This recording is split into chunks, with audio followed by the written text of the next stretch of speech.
Here's what's on your feed today. A prosecution lawyer calls the alleged misuse of Vice President Sara Duterte's confidential funds a scam. Government agencies deny reports that ICC wanted Senator Bato de La Rosa has been arrested. A low-pressure area enhances the habagat, bringing more rains over several areas. The nation celebrates Eala's historic WTA 500 title with tributes from several personalities and icons. And a panda's carefree stroll charms millions online. Good afternoon, I'm Denise Tan. A low-pressure area is enhancing the southwest monsoon or habagat, bringing rains over parts of Luzon and the western Visayas. And for the latest, we speak with Pag-asa weather specialist Charmaine Revilla. Good afternoon, ma'am. Yes po, magandang hapon din po sa inyo, maging sa ating mga tagapakinig. Okay, Ma'am Charmaine, unang-una, no, how much rainfall are we actually expecting? At gaano din po ba kalakas yung ine-expect natin na hangin in the next coming days?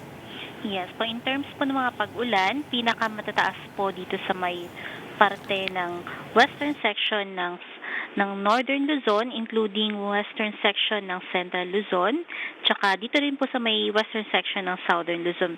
Yung mga areas po na yan ay particularly dito sa may bahagi ng Pangasinan, kasama din po dyan ng Benguet at La Union, Zambales at Bataan for today. So magre-range po yan ng 100 to 200 millimeters. Samantala, 50 to 100 millimeters naman yung ine-expect natin dito sa Metro Manila, sa may southern parts ng Ilocos Region at Cordillera, most parts ng Central Luzon at western section ng Calabarzon.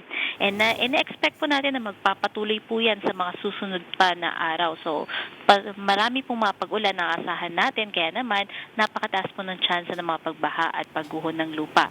At in terms naman po ng paglakas ng hangin, so far po no, yung magiging hangin na magmumula sa madedevelop na low pressure area kung sakali ay mahina lamang, pero bantayan po natin yung hangin na magmumula sa habagat kasi medyo malakas din po yung nakikita natin na gustiness ng winds po natin, and nakikita din po natin yan once na pumasok or lumapit sa loob ng ating PAR itong papalapit na si Typhoon Dolphy, na kung saan i-enhance niya yung ating hanging habagat. Okay, Ms. Charmaine, ano naman po yung mga areas na currently under heavy rainfall warning na po? If you can just talk us through the list, and pati na rin po yung may mga flood advisories na talaga. Yes po, no. So sa kasalukuyan po dito sa may NCR, naka-heavy rainfall warning na po tayo dito sa bahagi ng Zambales, Bataan, Tarlac, maging dito sa may western section ng Pampanga at Bulacan, including Metro Manila, southern portions ng Rizal, maging sa buong Cavite, Laguna at malaking bahagi ng Batangas. And in terms naman po ng mga flood warning, dun sa mga areas under the river basin ng Agno tsaka Pampanga River Basin po, ay mayroon na tayong nakataas na mga flood alerts po dahil ina-expect natin sa malaking bahagi nga ng western section northern Luzon kung saan nakalagay yung ating Agno River Basin, malalakas po yung mga pag-ulan na ina-expect po dyan. At ma'am, meron din po ba kayong mga na-flag na areas na posibleng makaranas ng mga landslides naman in the next 24 to 48 hours? Yes po, no. So nakikita po natin mataas po ang chances ng landslide dito sa may bahagi ng northern Luzon. At kung susumahin nga natin, malalakas yung mga pag-ulan na na-record natin noong nakaraang araw, particularly dito sa may bahagi ng Benguet, so Cordillera region. So mataas yung chances ng mga landslide dyan, as well as some parts ng southern Luzon. Okay, and what is the current guideline naman po in terms of reminders, kumbaga, para sa ating mga fisher folk at pati na rin po doon sa mga nagbabalak magbiyahe, especially by sea? Yes po, no. So nakikita po natin, though wala naman tayo nakataas na gale warning, magiging katamtaman hanggang sa matataas yung mga pag-alon, especially dito sa may coastal waters ng northern and central Luzon. And dahil nga papalapit yung bagyong si Dolphin, ay posible tayong magtaas gale warning as early as Thursday ng umaga dito sa may bahagi ng extreme northern Luzon, and posible din tayo magtaas ng gale warning dito sa may western section ng Luzon dahil sa paglakas po ng ating habagat. And lastly, Ma'am Charmaine, hanggang kailan natin naaasahan na magtutuloy-tuloy itong maulan na kondisyon? Dahil nga po sa pinagsamang epekto ng low pressure area na sa ngayon ay mataas na yung tsansa na maging isang ganap na bagyo plus yung paglakas pa ng ating hahanging habagat, inaasahan po natin na magtutuloy-tuloy po yung ganitong panahon, especially dito sa may central Luzon and western section northern Luzon at southern Luzon for throughout the week. So magiging maulan po talaga tayo, and by next week ay patuloy pa rin po yung mga pag-ulan sa areas po na yan, though hindi na magiging kasing lakas nitong mga nakaraang pag-ulan na naranasan natin, pero magiging makulimlim pa rin po at matataas ang chance ng mga pag-ulan. Well, thank you for those updates. Again, that was Pag-asa weather specialist Charmaine Revilla. Now, continuous rain has left several areas in Lingayen, Pangasinan still submerged in floodwater. Roads and homes in some villages, including Barangay Manibok, remain flooded. Residents have moved their belongings to higher areas while others have placed sandbags outside their homes. Some families are also preparing to evacuate if the rain intensifies and water levels continue to rise. The Lingayen Disaster Office says 17 of the town's 32 barangays have been affected. Several flights were canceled or diverted today due to bad weather. According to the Civil Aviation Authority of the Philippines, Cebu Pacific flights between Manila and Tuguegarao were canceled, affecting 280 passengers. 3 Manila-bound flights from Zamboanga, Davao, and Bali were also diverted to Clark International Airport. In other news, the government has denied reports that Senator Bato de La Rosa has been arrested. The Justice Department, National Bureau of Investigation, and Philippine National Police say they have received no information confirming his arrest. Senators Amy Marcos and Robin Padilla also say they have no knowledge of the report. De La Rosa is wanted by the International Criminal Court over alleged crimes against humanity of murder. Now, Malacanang says a transport strike will not solve the continued rise in fuel prices.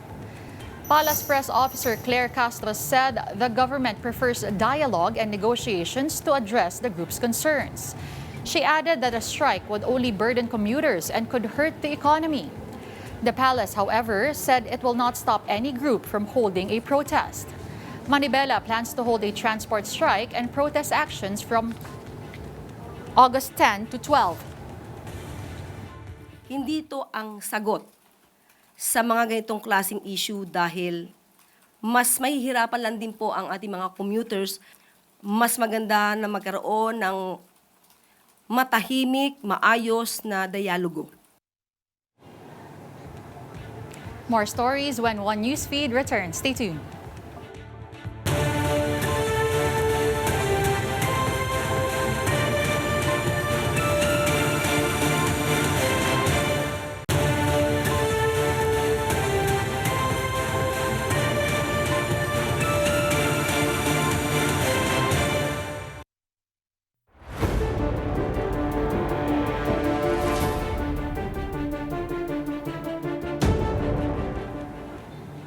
You're still watching One Newsfeed.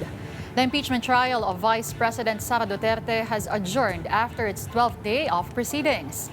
Former COA State Auditor Roderick Wamil testified that he found alleged violations in the office of the Vice President's use of confidential funds. And for the highlights of today's proceedings, we have mobile journalist Daniel Dayaw. Daniel, what alleged violations did Wamil identify today?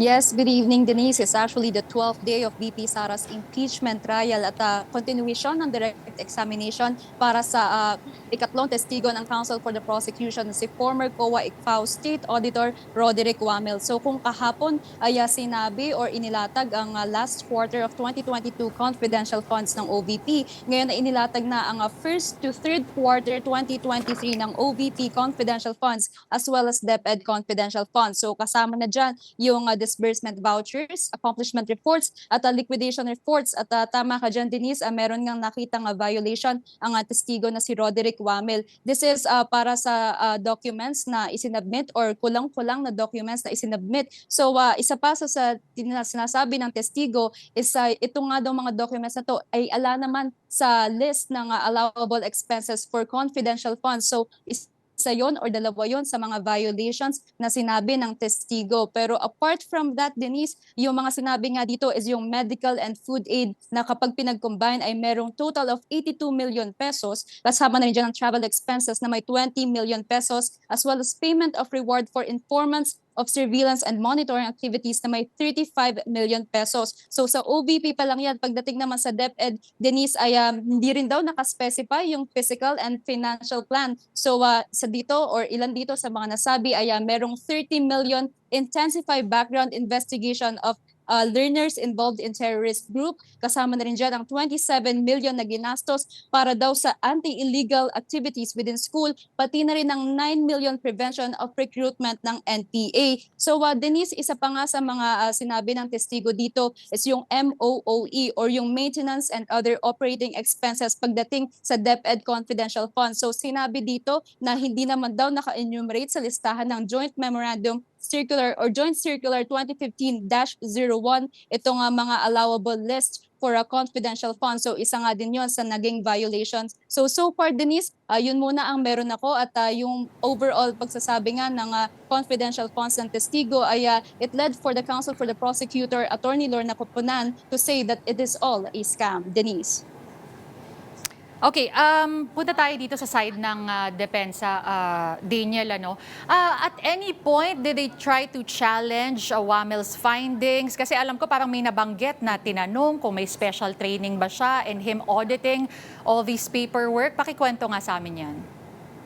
Yes, actually, Denise, there were attempts kung paano i-challenge nga ng depensa yung statements or findings ni COA Auditor Roderick Wamel. Pero isa na rin dyan yung pagpresenta niya ng joint circular ng dated 1992. So ang sinasabi kasi dito ay pagdating sa confidential funds ay hindi daw dapat or hindi may mga instances na hindi masasabi yung confidential funds because it could be a threat to the national or it could be a national threat and para hindi rin daw maano yung or mag-success yung mission. So this is one of the statements na sinabi ni Attorney Michael Poa. Pero isa na rin doon is a challenge din niya yung credibility ng witness by saying na hindi naman alam ng witness when it comes to yung pag-submit sa OVP ulit. Kasi basically, Denise, ang nangyayari is pag doon nag-submit ng revised report or accomplishment report ang OVP at nakita ng COA na merong kulang pa na documents ay dapat ibalik sa OVP. Pero considering nga na itong witness natin ay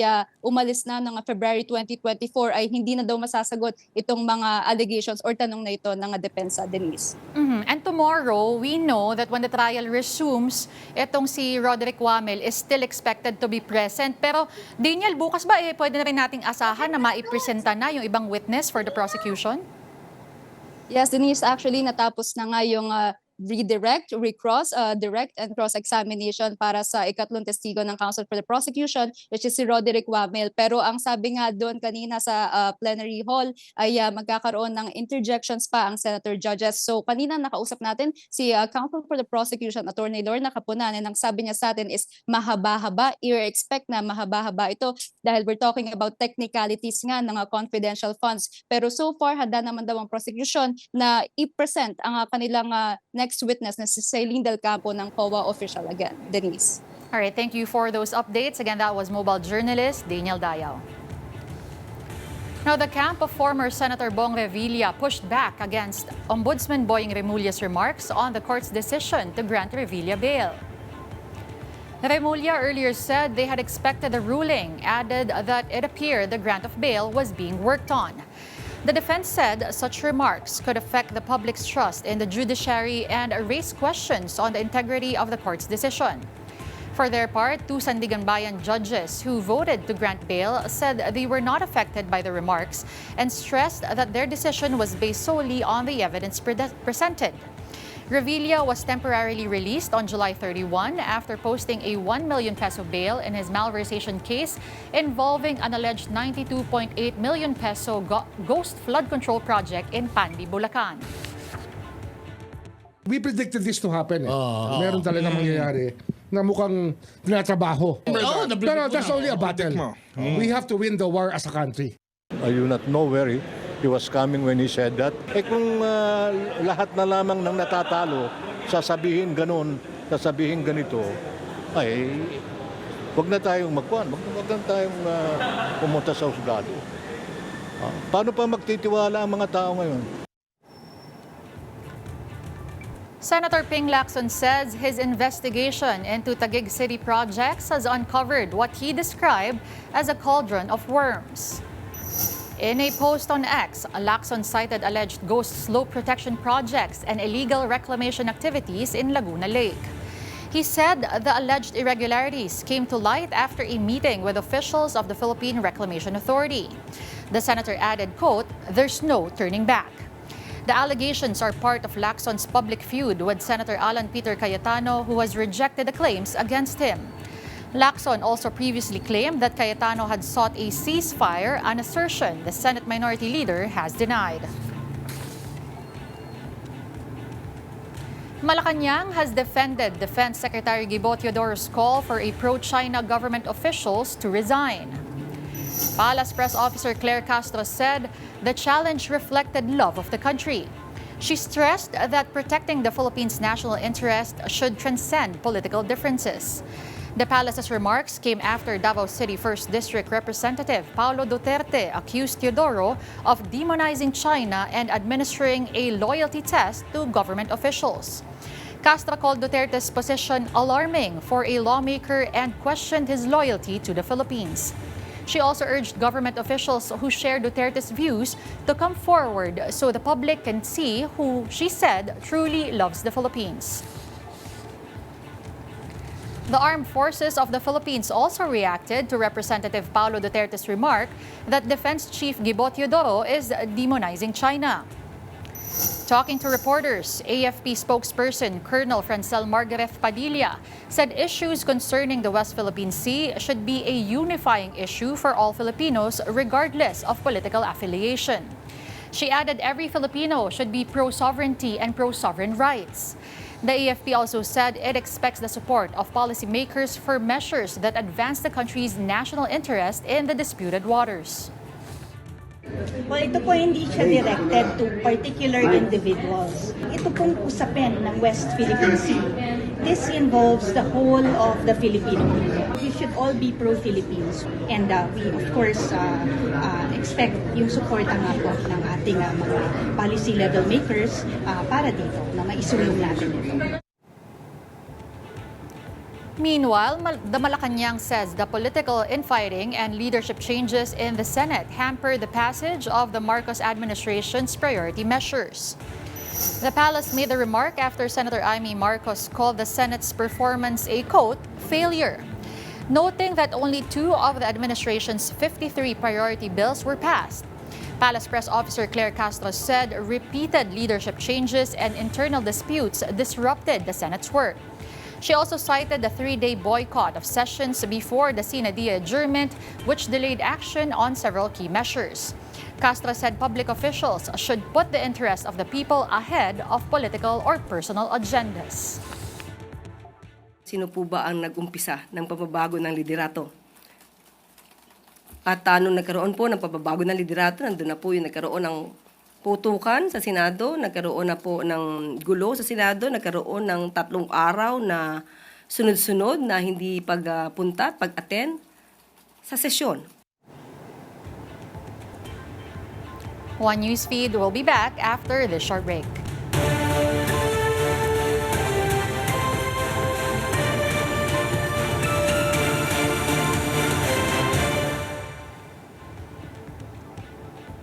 You're still watching One Newsfeed. Welcome back. It's history for Filipina tennis star Alex Eala after winning her first ever WTA singles title. Eala defeated world number 3 and top seed Jessica Pegula 4-6, 6-4, 6-0 to capture the 2026 Mubadala DC Open title. The 21-year-old Filipina rallied from a set down and dominated the deciding set after a lengthy rain delay interrupted the final. With the victory, Eala became the first Filipino to win a WTA singles championship. The title also avenged her semifinal defeat to Pegula at last year's Miami Open and capped her second appearance in a WTA final after finishing runner-up at Eastbourne in 2025.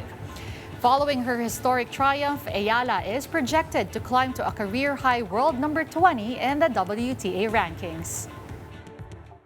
Before the final yesterday, actually, I got so many messages, sweet messages from my family and from my friends who are on tour or wherever else on the world.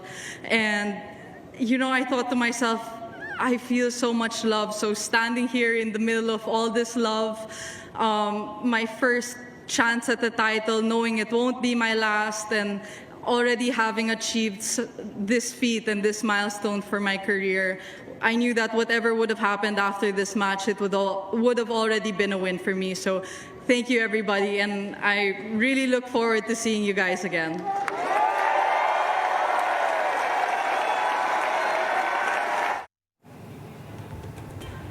Alex Eala's historic WTA 500 title has united the nation in celebration, with the government and some of the biggest names in sports paying tribute to the Filipina tennis star.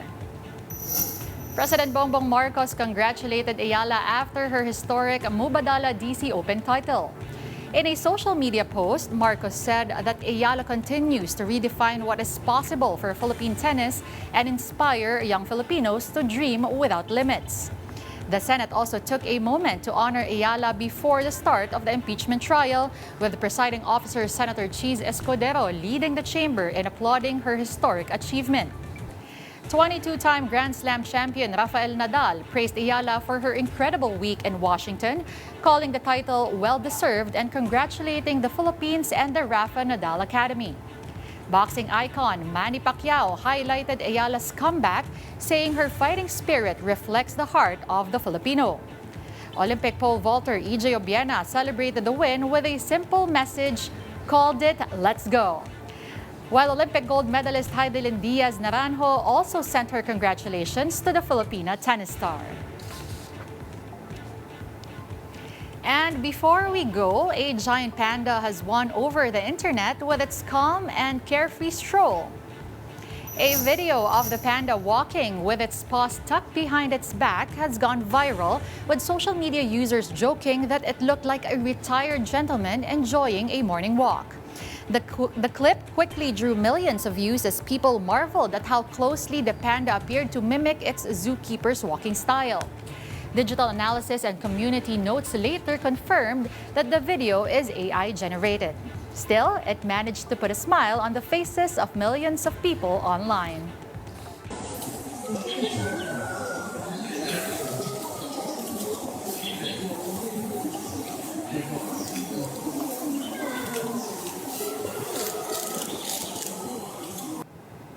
And that wraps up One Newsfeed, the only feed you need. I'm Denise Tan.